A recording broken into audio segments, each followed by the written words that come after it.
પર્યટકોને એમને ધર્મ પૂછીને હિન્દુ હોવાની ખાતરી કર્યા પછી સીધું ફાયરિંગ કરીને એમની જે હત્યા કરવામાં આવી છે આ ઘૃણાસ્પદ બનાવને હું વખોડી કાઢું છું.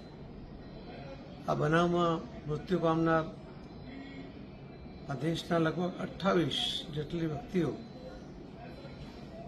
કે જેમને એમની પત્નીની હાજરીમાં, એમના સ્નેહી સગાઓની હાજરીમાં જે હત્યા કરવામાં આવી છે એ અત્યંત દુઃખદ ઘટના છે. ગુજરાતના પણ 3 લોકો, ભાઈ શ્રી શૈલેષભાઈ, શ્રી યતીશભાઈ, શ્રી સ્મિતભાઈ, આ 3 જણનું પણ આ બનાવની અંદર એમનું પણ મૃત્યુ થયું છે.